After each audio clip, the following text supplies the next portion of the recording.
Hey Twitter world, it's yours truly, reporting here again. Welcome back to YusofPlays. It's been quite some time.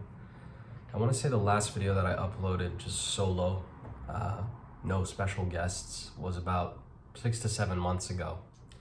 And in that time, my video game collecting has sort of taken a mild downturn. But as you can see, the room has been mildly more decorated. We got the blow-up poster. I haven't actually seen the movie, but I need to. But we are back due to popular demand and due to unpopular demand. A lot of people told me, you need to quit being a YouTuber. You're embarrassing yourself, you're embarrassing your family. And that just invigorated me to cause so much pain and destruction among not only my own life, but amongst my loved ones. Really sets something off in my soul and encourages me. So here we are again, going out into the world, not looking my best, need a haircut, maybe something done with the beard. And man, I could lose a couple pounds too. But I put myself before you and before God to let the world know I will continue to collect video games and I will continue to not play them. So what have we gotten in the last 6 months? Man, half a year. Well, we actually, I think, have some pretty decent picks here. I do want to quickly read a list of games that have been shipped to my family home. I always feel weird calling it my house because I didn't pay for it. I was just born into it. I have made no financial or really any contribution to it. So it's my parents' home. And I was lucky enough to live there for 20 some odd years. But, games on systems that I don't have here at my apartment in San Francisco, or that I simply just don't want to keep on my shelf because I know I'm not going to play them, shipped to that location, and that a lot of limited run games. So we've got Fire Emblem Warriors on the Switch. Really, just not going to play that. That's just for the collection. We've got Grim Grimoire Once More on Switch. That I actually would play. But, we'll get into Vanillaware a little later here. And then for Unlimited Run, we have Curse to Golf, Nobody Saves the World, Alien Isolation Collection. Supposedly Alien Isolation is best on Switch, which I find a bit strange. I thought it would be best on PlayStation or Xbox, but it's not. Best on Switch. They really should just port that to modern systems. And then finally, after, I kid you not, 2.5 years, Special Reserve Games has finally shipped my copy of Broforce, which I ordered alongside Disc Room to reduce the shipping costs I would have to pay for both. Took them 2.5 years. I won't even get into that, but buying from these limited run companies is a bit of a racket. So that's it. And I would now like to get into what I've been picking up in the past few months, and actually some games that I've actually been playing. My goal for 2024 is to play more games and also be in a position where I'm not as miserable constantly working. Don't be a lawyer, kids. So let's start it off. On Video Games Plus, a wonderful Canadian retailer, or I guess a distributor,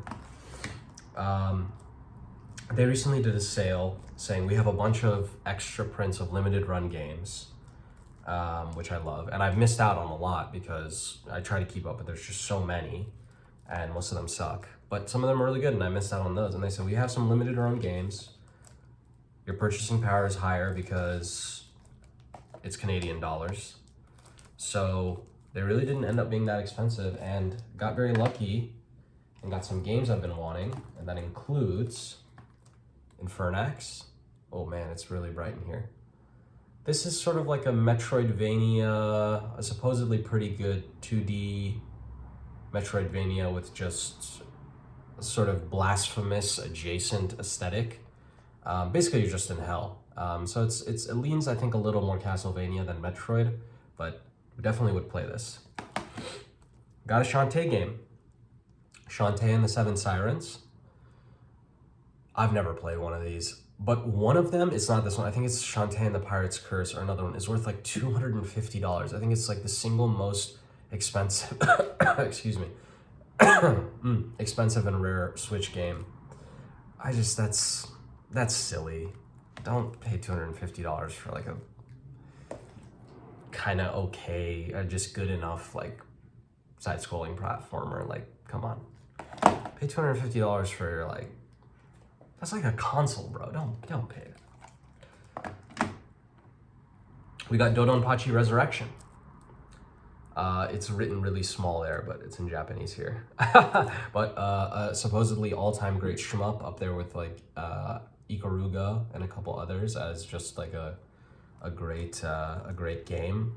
This YouTube channel I've followed called The Electric Underground. He's like a big shmup fan. He knows all about it. So I believe this was ported to the Xbox 360. I think this one's based on the Xbox 360 port. So I can't, that YouTuber is obsessed with like the latency input on shmups, and those things are important, I'm sure, but I simply don't. It's just beyond me. And then the one I was most excited about getting is Star Wars Knights of the Old Republic port to Switch. I'm pretty bummed that the remake of this game that was supposed to come out on the PS5 basically is canceled, or I believe they recently confirmed it to be canceled. Or they're claiming that it's still being made, but it's obviously not.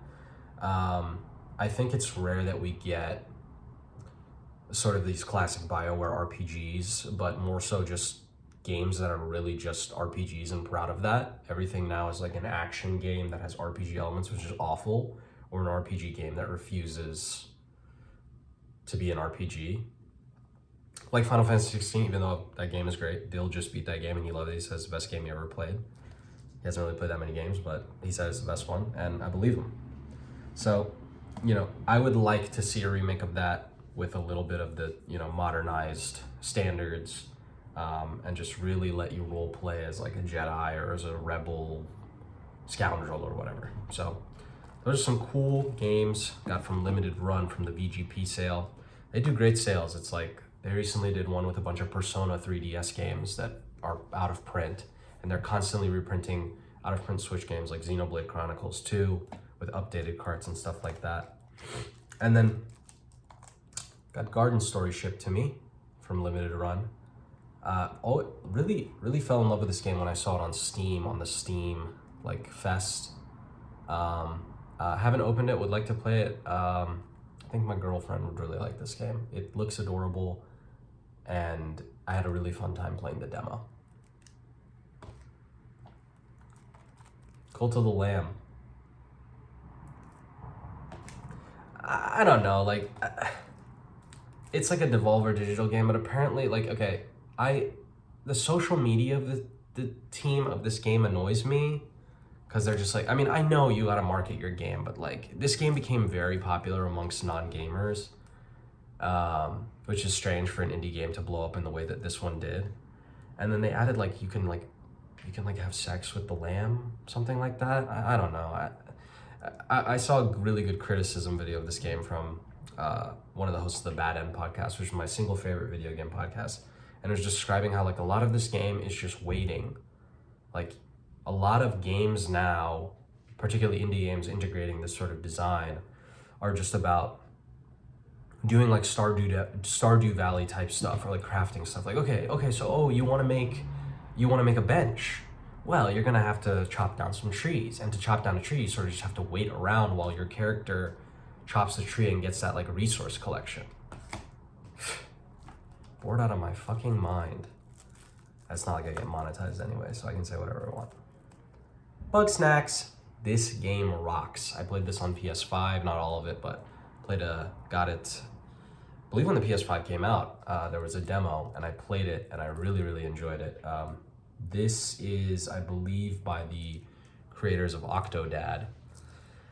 And I'd prefer to play this on PS5 because it doesn't run that well on Switch, but I think it's just delightful, confident, and apparently the relationships between all the characters are very intimate. You really feel like in this world of Bug Snacks. So I really want to give this a try. I'm gonna play that fully at some point. Another game that I really, really want to play. Ooh, Tunic. Now this is a sick physical. Look at this, like, just laminated, shiny, holographic cover. That's sick. Now this is like one of the all-time great non-Zelda Zelda games. Non-Zelda, like, adventure games, isometric view. Did play this on PC for a little bit, for a couple of hours, and really enjoyed it, but want to give it a try on console because I'm just not a PC gamer. I just can't sit in front of my computer all day working like a mule and then be like, okay, well, I'm gonna continue to sit here and hop on Cyberpunk 2077. How do you do that? No, I need to move from one screen to another screen 5 feet away. If you're gonna force me to be on the screens for my work, entertainment, pleasure, you know, all the life necessities, at least let it be different screens. But definitely, I think I bought this because I wanted my girlfriend to play it. She's still on Breath of the Wild, but she just got the Master Sword. So she's getting pretty close to completing Breath of the Wild, and then we will not go into Tears of the Kingdom. Don't get me started on Tears of the Kingdom, bro. Stu, Demir, don't get me started. But Tunic, I think, is the antidote to that sort of bloated open world Zelda now. That's just what you're gonna get. You're never gonna get a traditional Zelda again, but you can play Tunic. These two, I don't know why I bought. I don't like this series. I've played the first 3 when I was a kid and at other times, but I got both Sonic Origins Plus and Sonic Mania Plus. This is just like a decent re-release of all like the 16-bit Sonic games, none of which I'm really that big of a fan of. But it comes in a nice package, 16 classic titles, one timeless collection. You sold me. That's what it says on the back. But Sonic Mania. Now this is supposedly the only great Sonic game, many would argue, other than, I guess, the first 3. But I really wouldn't argue that those are great. But the American version is way too expensive. It was like $150 for a sealed version. So I was like, man, I'm never gonna be able to own Sonic Mania Plus, like have the plus content on the cart. You just buy the European version for like $30. Shout out to the destruction of region locking. That's just so dumb. Why did they ever do that? But now, got Sonic Mania Plus. Definitely want to give this a try because I am willing and open to be learning why millions of people continue to play these games.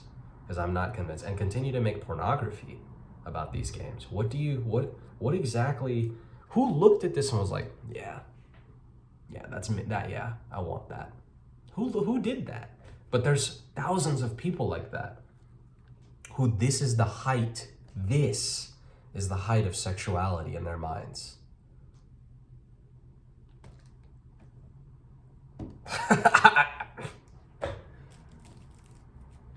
More power to you.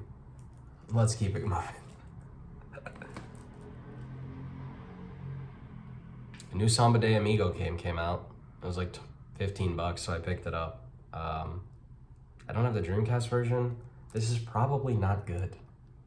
Yeah, I probably shouldn't have bought this, but it's just a Switch exclusive Sega game, or maybe it's on multiple consoles, but it's just like a new Samba de Amigo.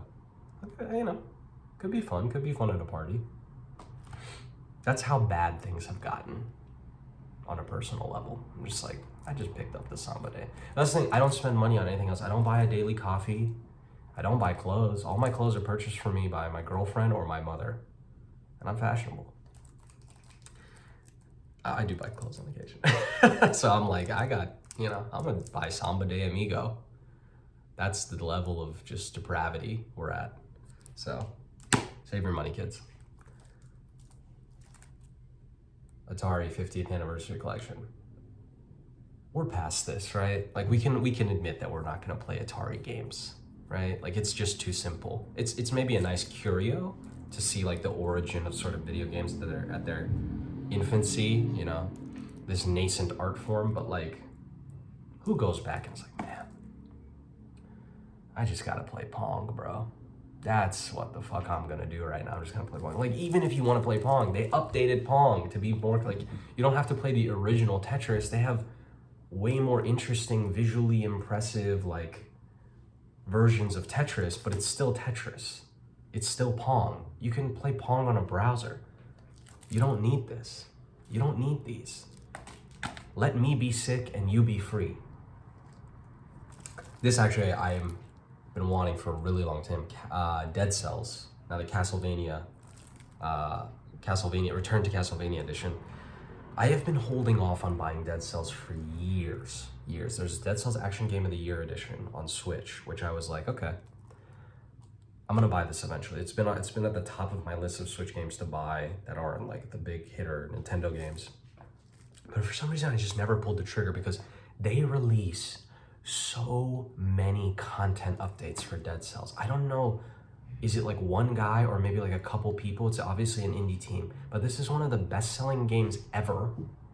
And on top of that, they release like new content like every month, like, hey, huge new expansion for Dead Cells. And it's like, man, I think I'm just gonna wait because I think there will be a new version. And I was right, there is. And it's a collaboration with Konami to put a bunch of Castlevania stuff. I think you can play as like Alucard and, excuse me, Richter. I've been having a cough for past month or two. I'm going to the doctor on Wednesday. Don't worry about me. Mom, Dad, hi, I know I'm going to the doctor. I told you already.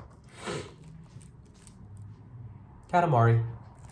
I believe in one of my older videos, I mentioned I wanted this or I showed Katamari 1. I have it on PS2, both of these, the original and We Heart Katamari. But it's just wonderful that they've re-released Katamari on modern HD consoles and you can play it in all its beautiful glory. These games have not aged a bit. Apparently a lot of people are offended by, is it Kei Takahashi, I believe is the creator of Katamari. He's making a new game about, like, it's sort of about disability. You're like a boy with like no arms, something of that nature. And I heard people were kind of upset about that, but you know, I don't think he means anything bad by it. I don't think there's any malicious intent in his new game. So we'll have to see. But Nobi Nobi Boy and Katamari, you know, are delightful and everybody loves them. I don't think you'll find anybody in the world who doesn't like Katamari. It's sort of like Mario. Like, oh, if you don't like Mario, you're kind of like a sick, weird person. You know, like not in like an acceptably sick, weird way, like you're a porn addict or, you know, like in a you like Sonic porn kind of way. You don't like Katamari and you like Sonic porn. Weird. Speaking of,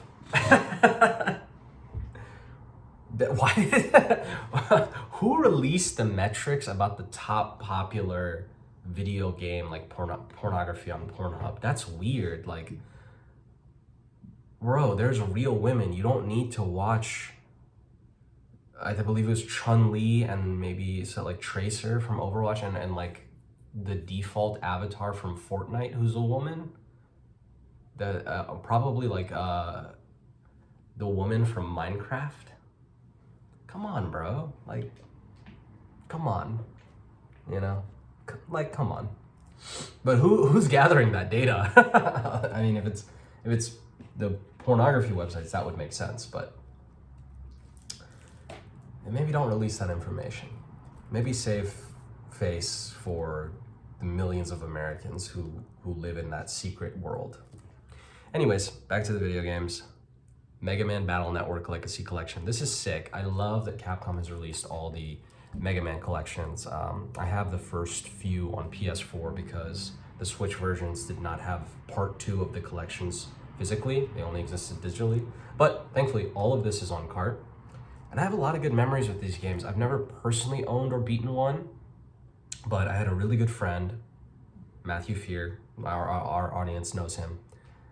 He was my best bud, one of my best buds in elementary school, and would always play Smash Bros. Melee, would always play his GameCube. You know, I didn't have one at the time, I got one later. He would always play Xbox 360, but he loved Mega Man Battle Network.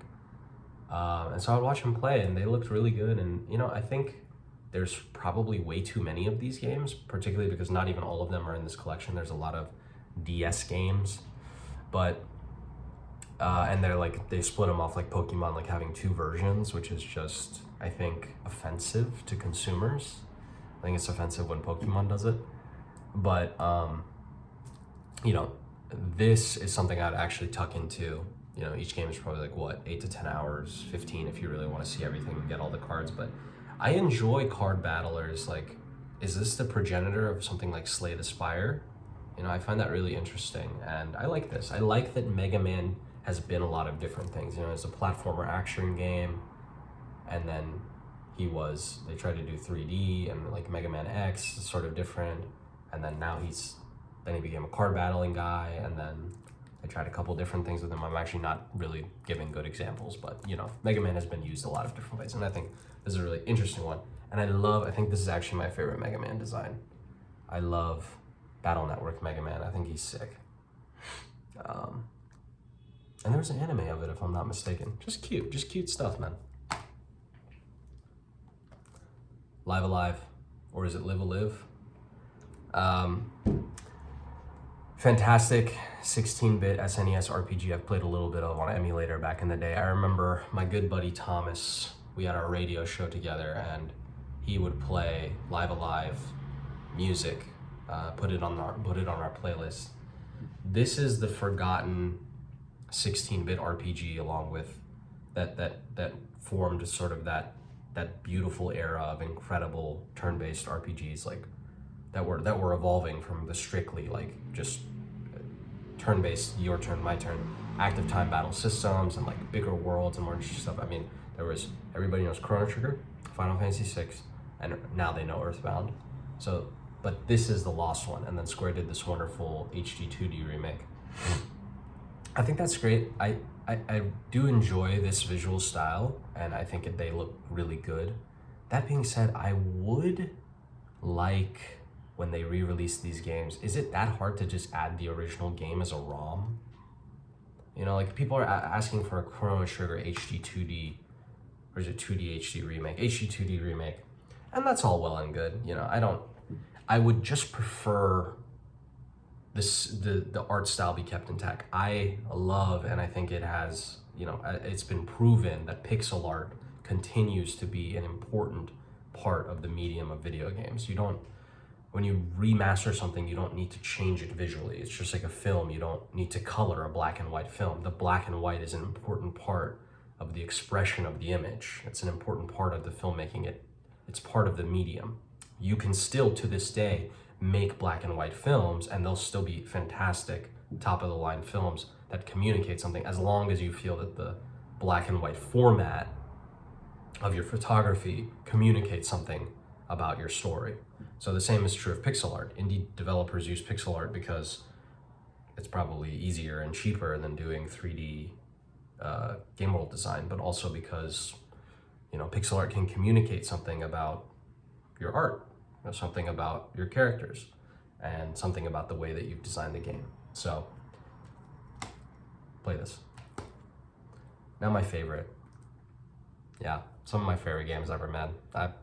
I've never finished Pikmin 2, that shamedly. I've finished 1 and 3, finished 1 multiple times, but I'm excited to dig back in before I get into Pikmin 4. Yes, I've still not played Pikmin 4. My goal this year is to play all the Pikmin games. I've been hearing a lot of people say they like Pikmin 3 a lot. Pikmin 3 was not very good. Can I say that? The problem, I feel like a Bible thumper. The problem with Pikmin 3, excuse me, is that you're controlling 3 characters, and the point of Pikmin, I feel the essence of Pikmin was that it was not a traditional RTS where you had to be managing a bunch of stuff like Age of Empires and like min-maxing. Like the strategy that you could pursue was very simple, in that it was you against the clock, not you against an opponent, or you against like maximizing your villages and like doing all this number crunching. It was just like, what is the best route that I can take to get all the pieces? In Pikmin 3, it's just like you triple that amount of mental load that you put on the player. So that's why I think Pikmin 1 is beautiful, because it is such a simple concept executed perfectly. And then Pikmin 2 doubles the concept, but it doesn't get to the point at which you feel overwhelmed. Pikmin 3, I was just overwhelmed, and I don't remember enjoying it fully. I felt that there was too much to do and too much to switch between and micromanage. So 1 and 2, excellent. Excited to play 4. I hear that 4 is just back to you just control one guy. You just control one character. Sounds delightful. I have enough time, I have enough trouble controlling one person. It's sort of like when people are like, oh, I really want to have an orgy. It's like, don't you have enough to handle with one person? Like, then you want to introduce like 12 other people? Oh, my parents don't listen to this. Anyways. I don't like Kirby. We've discussed this. But I did buy Kirby's Return to Dreamland Deluxe because I'm a sick person. So another remake of Kirby's Return to Dreamland. I don't feel that these games have anything to offer that you can't find elsewhere. These are for babies. I'm excited to play it. Amy and I played a little bit of the Kirby 3D, for what is it called, Forgotten World or whatever, Forbidden World. But I don't think that this is gonna. Have you ever played a Kirby game? Like, I encourage everybody to just play a Kirby game and be like, what did I get? There's no challenge, right? There's no precision required. There's nothing required of you. You sort of just like walk around, suck up the enemies, and then you just keep it moving. You can it is for babies, and that's fine. I like a lot of things for babies.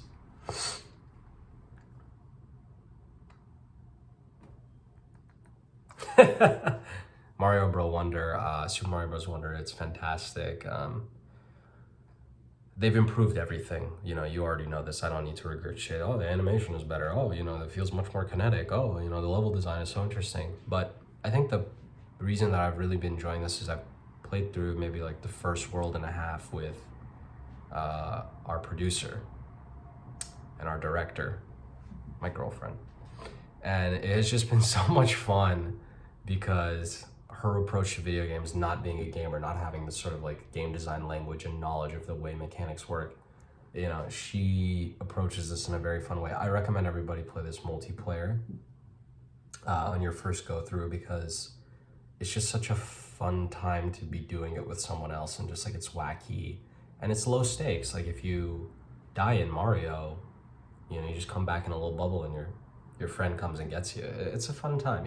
I think they did away with the lives system, or even if they didn't, like it's just so low stakes, and it makes the sort of goal of Mario, 2D Mario levels, rather than just being like get to the end, it becomes a thing where you're like looking around and exploring, and really like you have to go at the pace of the slowest person because you want them to have fun, or you have to go at the pace of the fastest person, but they have to take into account all the other people you're playing with. So it's a really good time, and I recommend that everybody play it with others, because one of the great joys, I think, as you get older and you don't have as much time to engage with video games as just like this solitary pursuit, one of the greater joys is like playing with your children or playing with your loved ones. And that's why Nintendo continues to make the best games, is because they recognize that games aren't just for like 24-year-old guys in their college dorm. They're for lots of people, and there should be lots of different experiences and ways to include other people.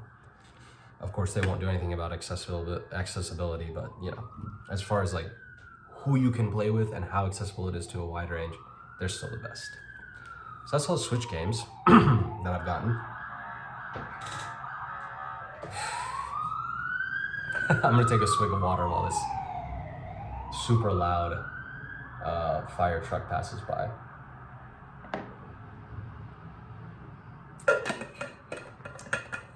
Oh boy, 30 minutes to talk about Switch games. I'm a little embarrassed. We got another 30 minutes to go, baby. All right. PS4 and PS5 games. Super exciting stuff.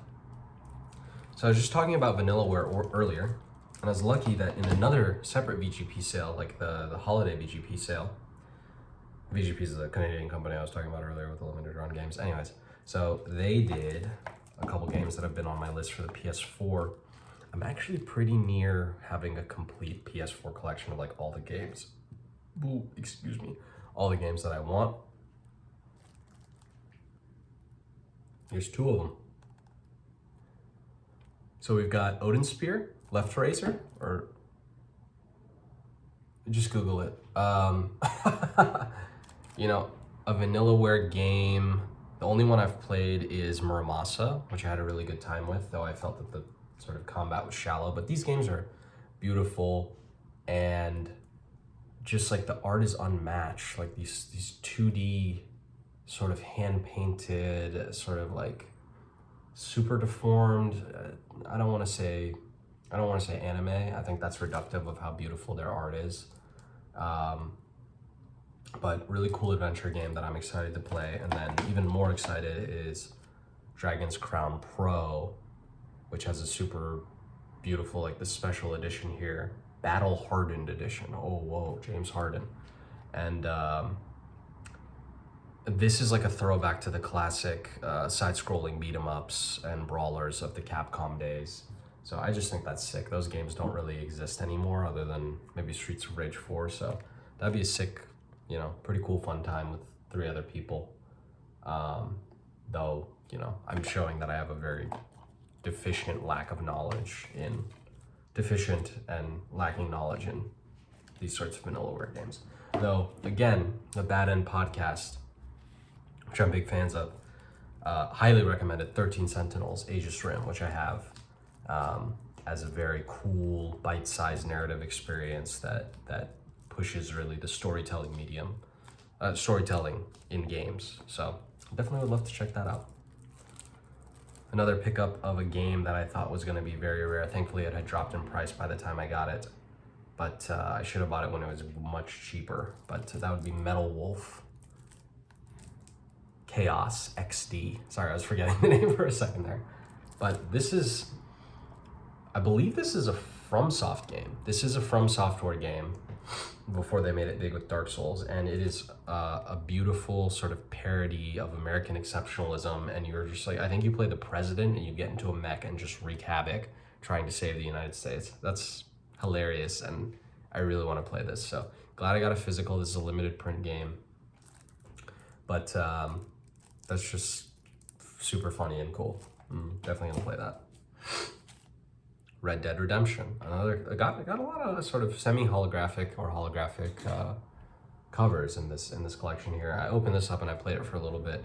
Had I known that this was going to come out, I would have not purchased the Xbox 360 version. But it's cool to have, you know, having the best of the original release and then having this PS4 version, which plays on 60 FPS on PS5, and honestly, you can never go back. This is one of my favorite games of all time. This was obviously something I played when I was at my peak of my video game playing powers. Those are most of my favorite games of all time are from then, like when I was playing video games a lot. So Red Dead Redemption, Twilight Princess, Metal Gear Solid, stuff like that. I think this is the peak of Rockstar's open world design. I think this is the peak of Rockstar, the old Rockstar, as I would like to call it. I don't have a better term, but before GTA 5 and Red Dead Redemption 2, it was more arcadey, it was more focused on gameplay. When you pick something up in this game, it's instant, you know, all your actions are quick, you run around like this instead of like this. You run around like this. And it, you know, the satire and sort of biting social commentary and just like they're having a good time, it's not that serious, exists here. So I've not played Red Dead Redemption 2 because I don't want to play that at 30 FPS because I have played it before, and you just moving like molasses. It is just not enjoyable game feel. But to each their own. One of the best-selling games of all time. What do I know? Weird West Definitive Edition. Glad I waited to pick up a physical of this as well rather than buying it. I listened to the podcast of the developers of this game, former developers on Prey, or one of them is a former developer on Prey from Arcane Studios, and another one is another video game designer. Sorry, you'll never see this video, but I'm forgetting what games you've worked on. But this is an attempt to bring the Arcane immersive sim design sort of ethos and design ways, I guess, to the indie space. So I will never have to open this because it was given away on PS5 as like a game of the month, so I have it digitally. So maybe I'll play that one day. But yeah, it didn't get the ravest reviews, but I think this has a lot to offer. I think this is, you know, anything that even attempts immersive sim gameplay elements and immersive sim design deserves to be played and deserves to be tried out, because that is a really difficult thing to do, to design something where you have to design around all the possibilities that you want to give the players and all these interlocking systems. So I think that's pretty sick, and I want to give that a try. The Forgotten City. So glad that I figured this had a PS5 physical. I really want to play this. This originally started out as a Skyrim mod, and then the guy who made the Skyrim mod, he like quit his job to just like be a video game developer. Total gamble, and it worked out because this became a very popular game, particularly on PC.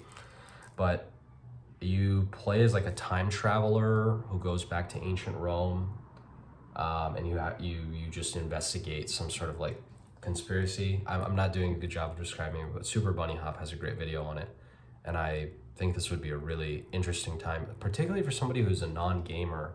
It doesn't require twitch reflexes. It doesn't require you to have some sort of great knowledge of how a video game operates, but you just sort of walk around, talk to people, and solve puzzles. And you also are in a setting that a lot of people are interested in, which is ancient Rome, or at least something like ancient Rome. I know that a lot of people have been joking lately about men being obsessed with the Roman Empire. I didn't know that liking history was a problem. I find that quite silly. But these people on TikTok, I think, just have some sort of illness of it. Everything becomes like a thing. I don't know how to describe it better than that, but it's like all personality traits are subsumed into this way of describing it on the internet. Like, oh, this guy's obsessed with the Roman Empire. It's like, maybe he just likes the Roman Empire. Leave him the fuck alone, bro. Why do you care? You're obsessed with being a fashionista on TikTok, or you're obsessed with getting pop. Like, look in the mirror. That's all I would say. Ghost Runner. This game rocks. This I have played on PC. And these games do not get enough credit, man. I'm very excited for Ghost Runner 2, which came out. I'll pick that up physically when it goes on sale. But this is my kind of game. I played Neon White. I'm playing Neon White currently. And I just like anything that is a fast-paced action, requires precision, like the game is designed around platforming and precision and just like fast-paced fun. This is a good game design. So shout out to these games. I really enjoy this. I'm excited to, I think I'll play it probably pretty soon, because that's my New Year's resolution. So definitely gonna play Ghost Runner, complete that, and then hop into Ghost Runner 2. Ghostwire Tokyo. Shinji Mikami, you are a legend. You are just one of the greatest. I mean, you gave the world, you gave me, but more importantly, you gave the world Resident Evil 4, Resident Evil 1, Vanquish. I could keep going. God Hand. You are forever sanctified. One of the greatest. Not your best work, bro. Final Fantasy Strangers in Paradise.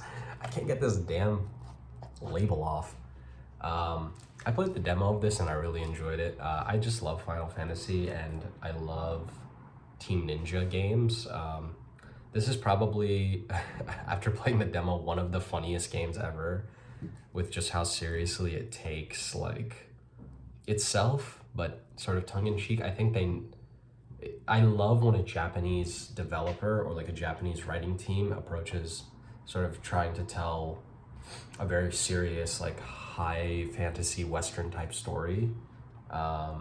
There's something lost in translation there. Maybe this is problematic to say, but I really enjoy the project. I think this is a good example of how it can turn out, where they probably know that it's funny, but they take it seriously, and that's camp. That's camp. Shout out to camp. So I really enjoyed the demo of this.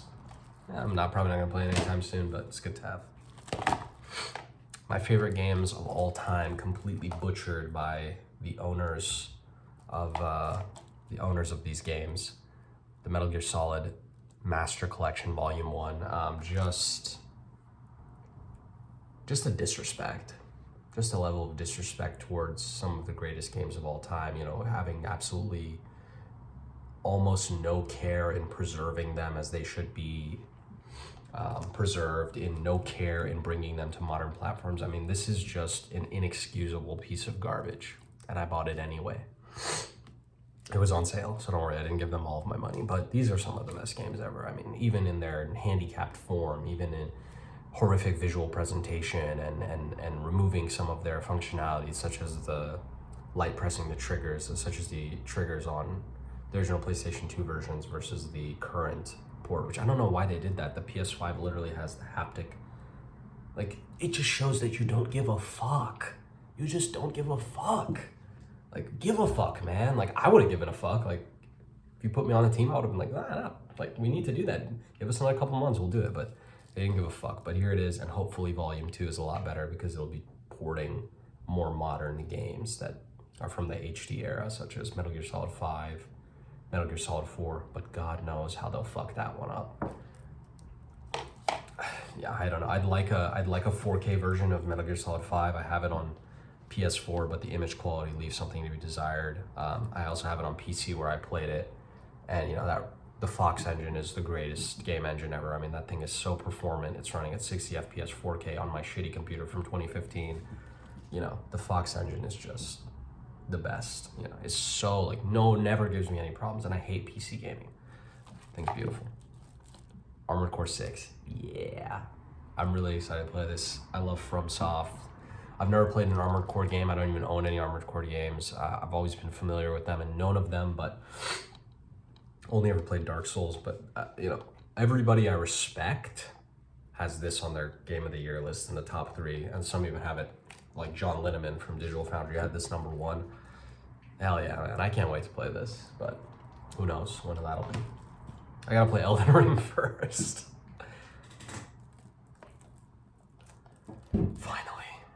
Finally, they fucking released this game complete on disc. I stupidly bought like number 1 or 2 for like $10. I should have just waited. I knew that. So for context, these are some of the best stealth games ever made, and I've played it before.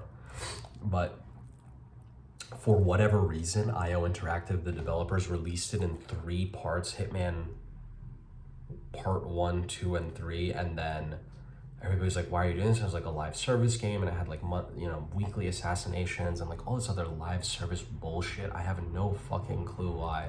Maybe it was their original publisher, which I believe was Square Enix. Maybe it was something else. I have no clue, but now, and that means a lot of the content of this game will die when the servers go offline, because you have to be connected to the internet to play this game, I believe. But now it is all in one package, and you don't have to deal with any of that stupid bullshit. You can just pop this disc in, download the game, and play Hitman World of Assassination, all that. Another great Super Bunny Hop video on this game that I'm really looking forward to that. Okay, final 2 games. Let's wrap this up. Horizon Forbidden West. I feel a little dumb having bought this. First is because I don't really love Horizon, and I'll get into that in a second, but also because the complete edition came out, just like I knew it would. I don't know why I bought this, even though it was on sale. I should have just waited. The complete edition is out now. Everything on disc. I did pop this in to just like look at it visually. It is stunning. I mean, this is probably one of the best looking games ever, along with Cyberpunk and Crysis, and this is up there with just technical achievement and beauty. But in anticipation of playing it, I don't know why, but I've recently been playing Horizon Zero Dawn, and it is a snooze fest. It is an amalgamation of all the most boring trends in AAA open world game design for the past 10 years. It is Assassin's Creed with a different, sort of weirder coat of paint. You play as like a Native American white woman who kills robot dinosaurs. I mean, it sounds like something pitched to you by a 12-year-old. Just the thematic sort of, the world, the thematic construction is just something that I would have made up when I was 12. No, it's not necessarily bad. It's kind of cool, like, oh, I'm killing robot dinosaurs. That's the strongest part of the game. And I'm almost towards the end, but nothing pushes me towards wanting to do side quests. The facial animations, the character interactions are terrible. I think I smiled and laughed once at a character interaction, and it was quite funny. It was a guy who wanted to drink dinosaur blood, aka oil. That was the only time I ever had any, like, I felt like some personality in this game. The writing is rough, but it's just this sort of pleasant experience, no inertia, you know, it just sort of flows over you. There's no friction, there's no issues. It is actually quite tough, which I respect, to fight the dinosaurs. But I have so many problems with it, but I'm just like pushing through because my goal is to really like play games and analyze them and be like, what is good, what is bad, what do I like? And, you know, I'm learning. I'm still learning even to this day. I'm getting stuffed up here. But we got our final game here. Speaking of things I really like. Oof, that was a work email. Oh no, okay, thank God.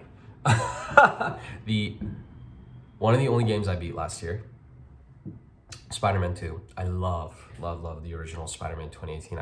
It's the only game I've ever platinumed, and of course 100%ed it. And Spider-Man Miles Morales, I also 100%ed it. I don't believe I platinumed it, but I 100%ed it. Those games, Insomniac is one of my favorite developers, and those games are so eminently playable. Like, they don't waste your time. That's what I love most about them, which is sad because they have their flaws, but the best thing about them is they don't waste your fucking time. Everything is immediate, everything is fast, there's just enough, and they don't overstay their welcome. Even if you 100% them, you'll only be 45 to 50 hours in, which is, you know, a lot, but most of that time is spent, you know, just enjoying yourself, swinging around the city. No game has better traversal, no game. And that is the most important thing to me in a video game, particularly an open world one, is traversal mechanics. And you're Spider-Man. How could you have better traversal? You can't. Spider-Man 2 is excellent in its gameplay department. The combat's better than ever. The swinging is better than ever. The side content is mildly improved. It's still not that great, but it's better than ever. The missions, the set pieces, everything's better. Except one crucial thing. The writing in this game is at times, not all the time, the main story is pretty well written and interesting, but the writing in this game is sort of dog shit on occasion. It is pandering to people of color and DEI. Like, it just, a lot of the side missions and like some of the stuff in the main missions feels like it was written by a marketing firm or a DEI inclusionary like project within Insomniac, and it is so insincere. I'm sure they sincerely wanted to be more diverse in the game because you have Miles Morales and you're in New York City and those things are important. But you'll just like, I've described it, so I don't want to repeat this joke, but I will. You'll be playing as Miles and you'll go to a side quest at his high school, Brooklyn Academy or whatever it's called. And the side quest is like some kid being like, hey man, hey Spider-Man, we want to make the BIPOC graffiti art on the indigenous rights area, and we want to do like a land acknowledgement. Can you help us out by getting 5 different drones in the area to take pictures? Like, this is terrible. This is not real inclusion of diverse voices. This is not, no bro, a white person did this shit, okay? Like, this is white people's idea of diversity. I'm sure people of color, black folks, you know, whatever, Latinx folks, people hate that term, God knows, but I'm sure people of color and a diverse group of people, and LGBTQ people, diverse people worked on this game, but it just feels like that sort of good thing, which is diversity, being filtered through a corporate funnel and all, you know, a corporate sieve where all the good stuff is kept on the top and it's just filtered through as like this really toothless diversity stuff. Somebody will dig up this video in 10 years and I'll be lambasted and crucified and canceled, which is fine, but I'm arguing for more authentic LGBTQ plus and BIPOC voices in these games. Like, doesn't feel like I'm really in New York. Like, why can't I deliver a pizza? Where's the mission where I deliver a pizza as Spider-Man? Where's the mission where I hang out with like a bunch of rowdy teenagers? You know, like where's the mission where I like, you know, get a guy some Timbs or something? Like that's New York, supposedly, at least in the popular consciousness. Not some shit where I, you know, there's like no real New Yorker shit in this game. I've been a couple times at least. Like, come on, we're like, still, it is excellent. You know, really, really compulsively playable, great game. It doesn't do anything revolutionary like the first ones, but it's a great time. And because it's one of the only games I beat in 2023, it's my favorite game of 2023. So Spider-Man 2, shout out to you. The parts with Venom were awesome. Please try to be less cringeworthy in the new year on Spider-Man 3 or whatever that does come out. So I'm getting stuffed up here, but that is the new YusofPlays of the past few months. The new rule for 2024, don't buy a game unless you beat a game. That's gonna be tough for me, but we're gonna try to make it work. That means I'll just have to play more video games. Don't buy a book until you read a book. It means I'll have to read more books, but that's all the games. I'm very excited to play some of these, particularly stuff like Armored Core 6, Hitman, and Ghost Runner. So thanks for joining in. Next time will be more highly produced. And yeah, appreciate all the fans out there. Sending my love. Enjoy, play some games.